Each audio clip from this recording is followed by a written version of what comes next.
All right, here's my question to you, the viewer. If you are in a position where you have to say one of those cringe anime words, as you sometimes are, sometimes you gotta say a cringe anime word. You gotta say tsundere or something. You gotta say uh, otaku. You gotta say something along those lines. You gotta say Ohayo gozaimasu. That last one's less common, but there's you gotta say one of these cringe anime words in person.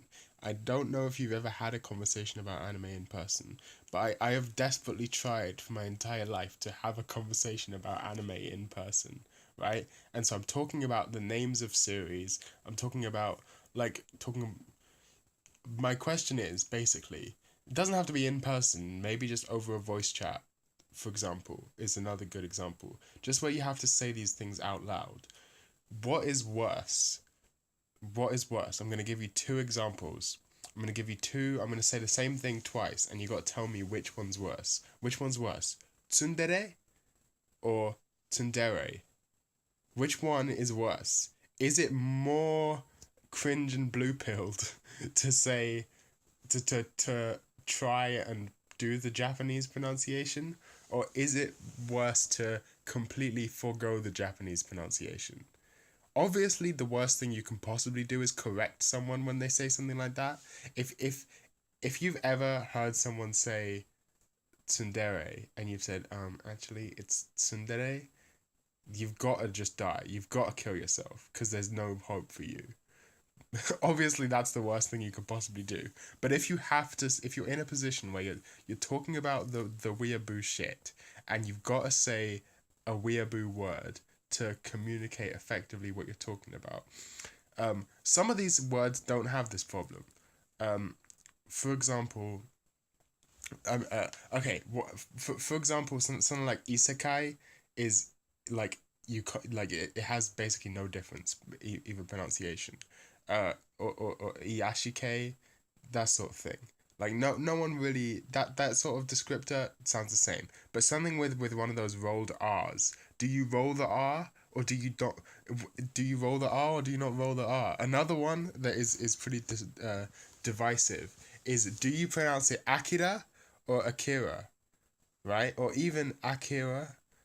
Akira doesn't sound good at all, right? But it's as I understand it, the Japanese is Akira, right, with the stress on the first syllable and the trill on the R. It's not trill. I forgot what it's called, uh, linguistic term, but that's how it's supposed to be pronounced in Japanese. Or do you just anglicize it and say Akira? Because I used to say Akira, but now I've caught myself saying Akira. So, am I transforming? Am I becoming a worse person? Like, I've always said tsundere like that. Uh, Even though that's not really the stress is wrong there. But I always say tsundere, which is not it as I understand it. As I understand it, the stress is on the de of dere, so it would be tsundere. I might be wrong though. Maybe that's not how it is in Japanese. It's been a long time since I studied Japanese, but that's how I. But I've basically always said tsundere, which is just completely wrong. Like that's the worst of both worlds. I think I should stop. I should change it. But I don't know what's worse. Is it worse to, like, it's same with anything. Like obviously every language has anglicized, or I mean not anglicized, but it's every language. But every language has words taken from other languages. I mean Japanese, for example, has a bunch of English words, but they don't try and make it sound English. Like hamburger desu. No one's walking around uh, in Japan doing that. And same with English, we got a lot of French words, right? Or even when you're talking about French food, you don't go and say, like, okay, a lot of these are uh subtle, like baguette. Like everyone here, oh, you gotta get a baguette, like because we have that glottal stop with the T's or whatever it's called. My linguistic terminology is not on point. I need to look it up. But where you drop your T's, like we have that here in good old London town. So let me get a baguette. But then this is where the real shit comes when where you're talking about a pain au chocolat, right? That's when the real divisive moment comes. This is when we sort out the men from the children. What's the right thing to say? I mean, some people go just completely forgo it and will say, "Yeah, can I get a chocolate croissant?" Right? But croissant is still a French word. If you were gonna say that in English, it would be pronounced like croissant. You got the on of the French, right? Where they drop the final vowel of their words. So, yeah, can I get a croissant? But some people in America pronounce it croissant, right? Which is just not right at all. Because the real French would be croissant with the thing at the back of your throat. The French R. Croissant. Ha ha. Garlic. Like that. But no one's gonna like if you were to go into a shop and ask for a croissant, they would punch you and ask you to leave in that order. Um, so obviously you can't say that. But personally, I think croissant is like the is awful. But croissant is about right. Croissant is about right because you can even imply the T with like the croissant. You know, you stop a little too soon. That's about right. So then you can ask for a chocolate croissant instead of a pain au chocolat. But it's not a croissant. It's not a chocolate croissant because it's slightly different. The pain au chocolat is a different shape from the croissant, and it's slightly different in the way that it's made. So that's not really accurate. Pain au chocolat just means bread with chocolate, as I understand it. So, I mean, but you can't say, "Can I get a chocolate bread?" That's not a thing. So you gotta say pain au chocolat. Now everyone does this sort of thing where they just say it in English, but again, the word is written like pain au chocolat, right?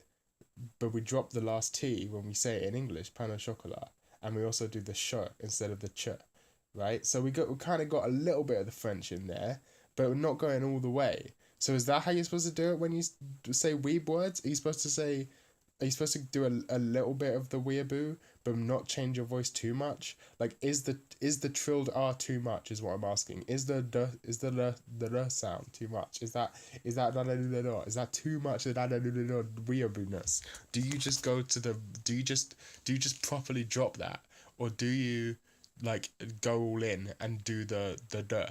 Do you do it? Cause I don't know. Like I had some Japanese lessons as a kid, so I'd like to think my pronunciation isn't too god awful. But like that's still bad because you can't like even if your pronunciation is good, just switching to a completely other language pronunciation seems pretentious and bad in conversation. So what are you supposed to do? Tell me, please. Am I supposed to say tsundere, tsundere, tsundere, tsundere, tsundere, tsundere, tsundere? But what am I supposed to say? Or am I just supposed to kill myself? Is that the best option here? And not say it at all? Uh, I don't know. Pain au chocolat is a fun one though, because sometimes you see them people who are really into it, and they'll go, yeah, can I get a pain au chocolat? Like they'll really go French with it, which is funny when you're in Greg's and someone's asking for a pain au chocolat. That's rather amusing. Uh, obviously, if you're ordering a pain au chocolat in Greg's, you're doing something wrong. You got to go for the sausage roll or pasty, or hold on, best thing at Greg's, not to go on a tangent here, but low key, best thing at Greg's is that like creamy chicken pastry they have. That shit's fucking sick. And it's also always really fucking hot on the inside. But that is the best thing at Greg's. So if you're ever in a place where Greg's exists, that's what you got to go for. It's not that big. It's not that big, but it's also quite cheap. So I think it's worth it. But that's my go-to Greg's buy. If you're wondering that, uh, yeah, that's it. I'm finally gonna watch Zombieland Saga. Obviously, I know the scene, but look at this. This bitch dumb as fuck. She's here's to okay. So let me just analyze this shot by shot so that you know that I'm not being stupid here. Okay, so she steps out her door, um, winces at the bright, harsh sunlight, uses her acceptance letter thingy in like her letter to shield her eyes, which by the way the perspective on that thing is fucking weird, but whatever, we'll ignore that. Uses that thing to shield her eyes so she can look up, right? And then you get a reverse shot. This is very standard how film language works. You get a shot, reverse shot. So then there should be another shot after this to show her face, right? Okay. Where she then continues looking directly up into the sun, removes the thing, and just stares directly into the sun for a second while widening her eyes, causing her to go completely blind, which is clearly why she runs straight into a truck afterwards. Oh god. Anime bitches be stupid. Oh no. You know, people complain. People complain about the quality of animation in anime, right? Like, oh my god, that anime is so ugly. There is no anime on the planet that is this ugly. I have to mute the fucking song because I can't listen to it. This is the worst looking animation I've ever seen. I'm sorry. What? Like, what were they thinking? Why am I making a video about my balls alt rock cover by your favorite Martian from 2012? Why am I doing this? Why am I watching this fucking video? My god, this is the ugliest. Look at everything about this is so bad. I mean, obviously the music is the worst part, but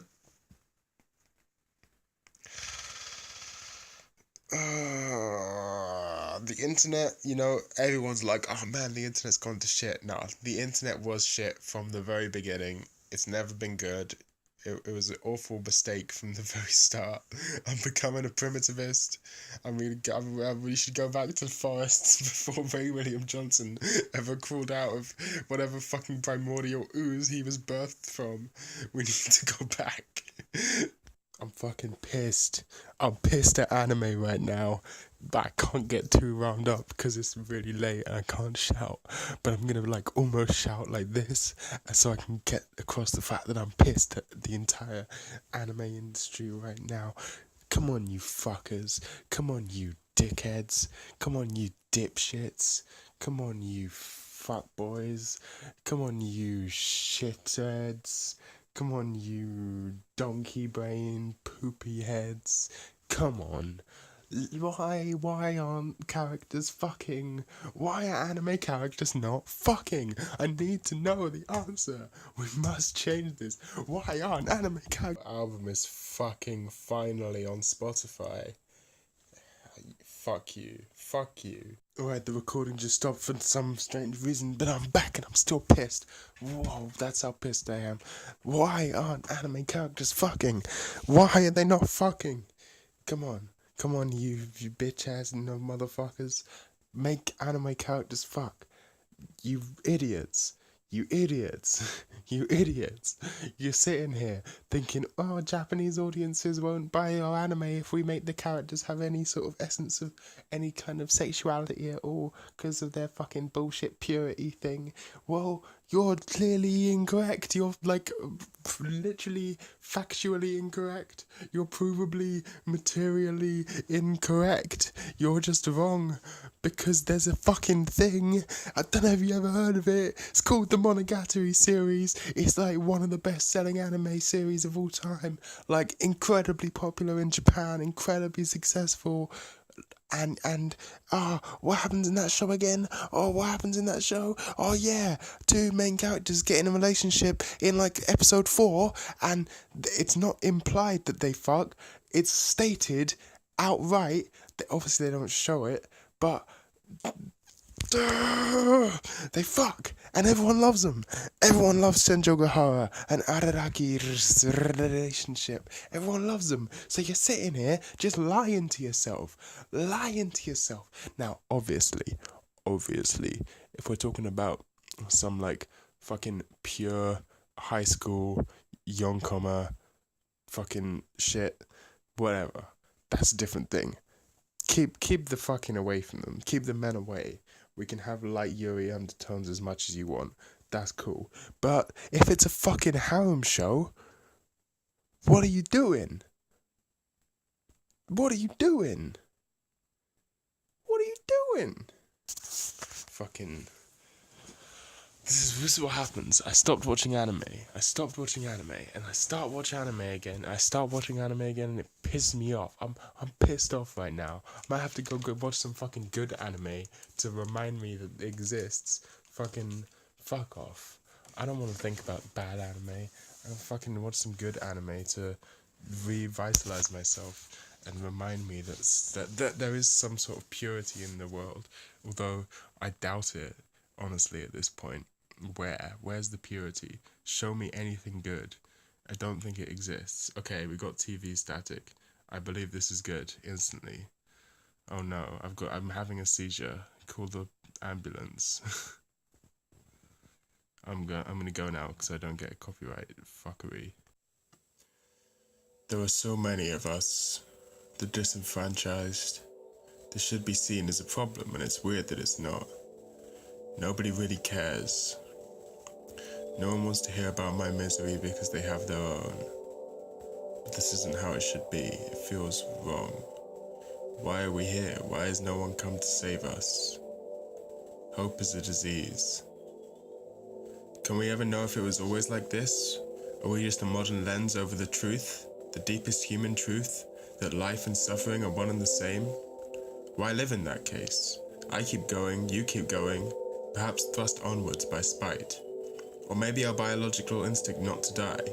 Are there more of us now? Or are we just more aware of this thanks to advanced communication technologies?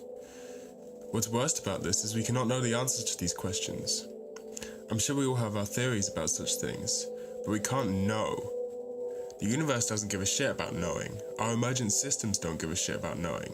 So here we gather, writing overly pretentious monologues anonymously with the full knowledge that even this medium, where we formed so many connections over the years, is dying, being replaced by corporate sterile substitutes. And everyone just eats it up because we're all chasing that dopamine hit which we're so starved of. So alienated from ourselves that we live in unreality. What the fuck does that even mean? I don't know. But it somehow makes sense to me.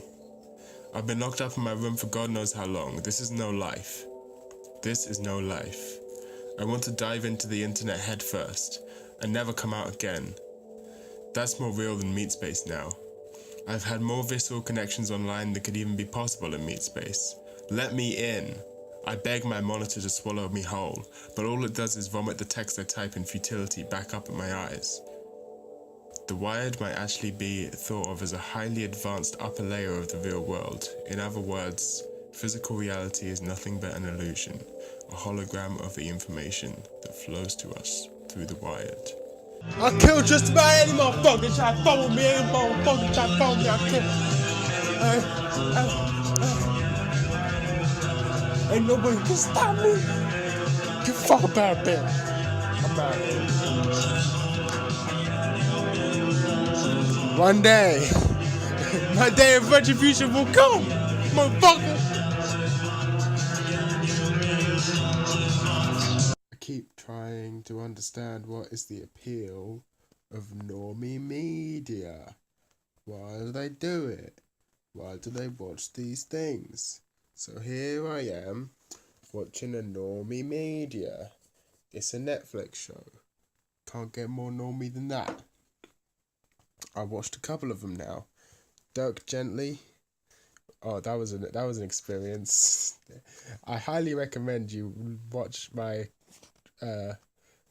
listen to at least some of the complete and utter nonsense that went on in my fucking sleep deprivation podcast, where I stayed up all night and watched Dirk Gently. That was a surreal experience, but I don't count that because, you know, I was not in a present state of mind. I watched some of American Vandal season 1. I thought it was terrible.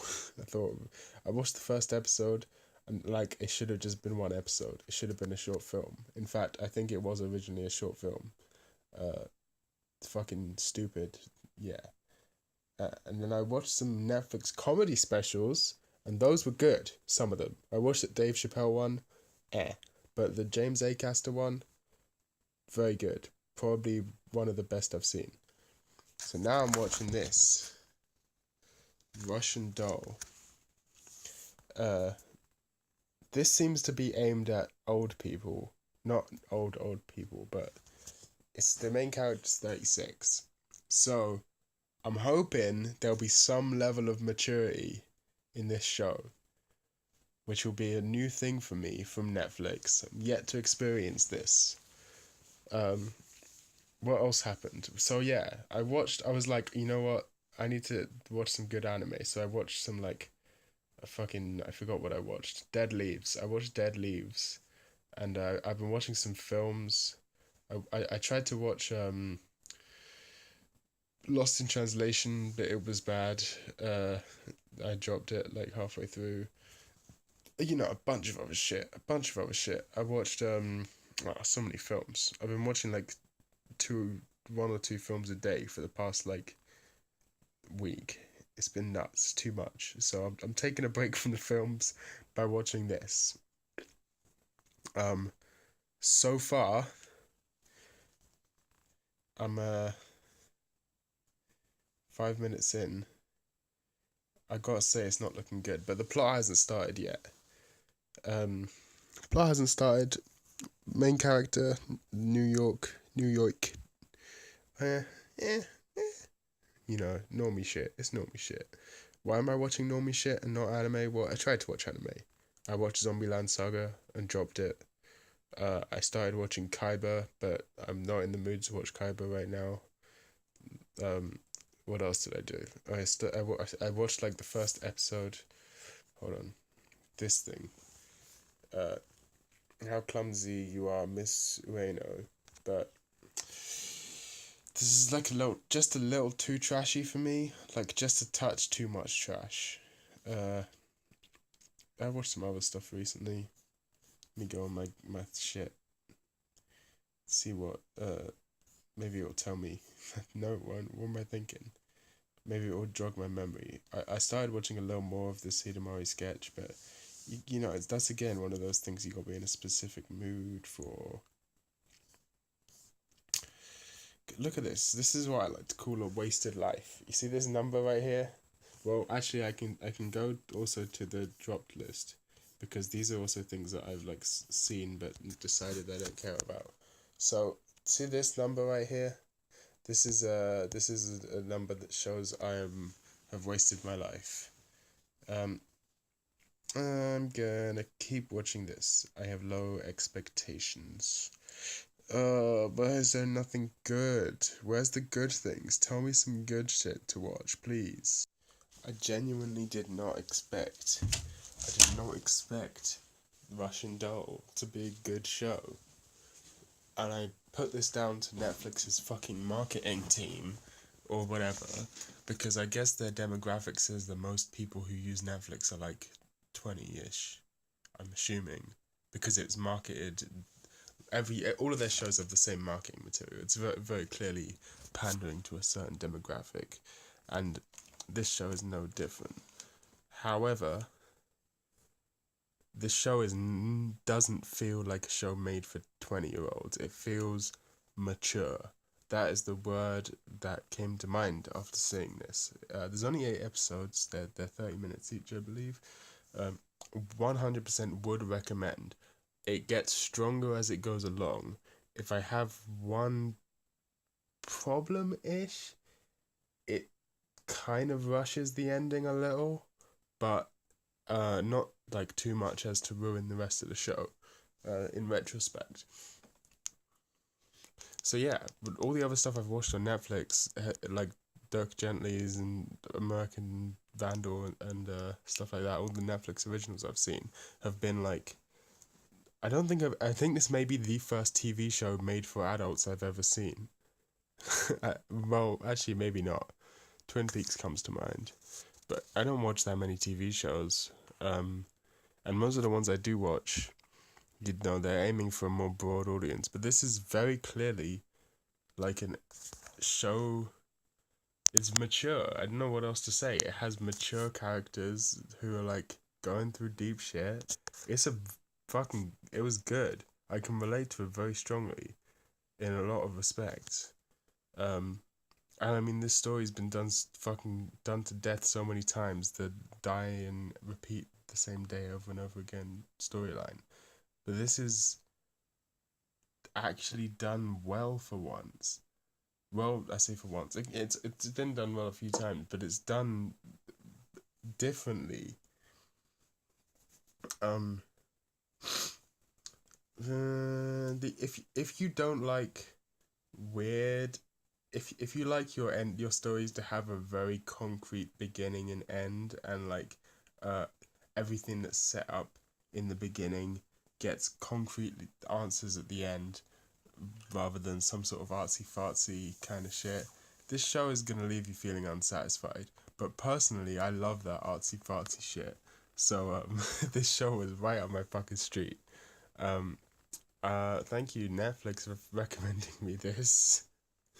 I'm not gonna watch Big Mouth though, no matter how much you want me to. Look at those character designs. That's just awful. It's just bloody terrible. I'm giving this a like. But like look at this cover. Does not like none of this makes me think it's gonna be what it is. Firstly, she looks way older in the actual show, not in the photoshopped cover art.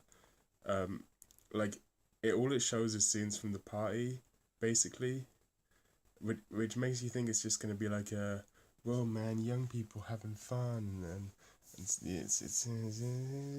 not that. That's not what the show is. Um, there's some real like good character writing in this show.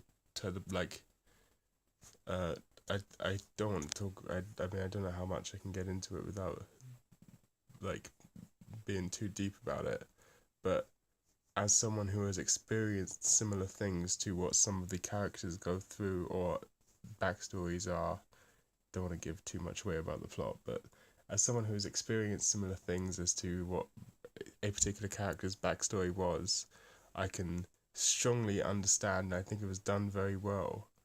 And also, there's like horror elements to this show, like later on, and that's done really fucking well as also. Like, I'm not the sort of person that finds horror appealing at all. Like, I find it very rare that I find like something. I mean, there's some horror stuff that I like, but it's normally the horror is not really the. It's more like a. I don't know, like what's that one called? The like Night of the Living, Return of the Living Dead. That one, the one where they nuke the town at the end. I forgot what it's called. Like that one's kind of comedic, and like it's kind of a piss take, and like the zombies are more of just like, you know what I mean. It's not really a horror like made to scare you show. It's a film. It's more like a uh commentary on zombie films, right? Whereas this, there are elements which are just like there's no meta textual bullshit. It's like there's a horror thing. It's supposed to be unsettling to scare you, and it fucking does. Now, this may be because of my predisposition to get freaked the fuck out by sudden dying. Uh, not to get too into my own personal bullshit, but I have health anxiety specifically about sudden death. Like I'm constantly paranoid about ways that you could just suddenly die, and that comes into the show at some point. So uh, that probably, you know, it appeals. It digs deep for me, but I think anyone could really relate to this. Yeah, overall, was not expecting to say this when I went in, especially like the first episode I was not particularly on board with, but I have to say I would recommend it. It's good show. Good fucking show. Yeah. Fucking dope. I feel like I actually had like I can't just go into watching something else. I have to mull it over because it was actually left an impact, which is crazy. When was the last time I watched something that actually left an impact on me? Crazy, man, crazy.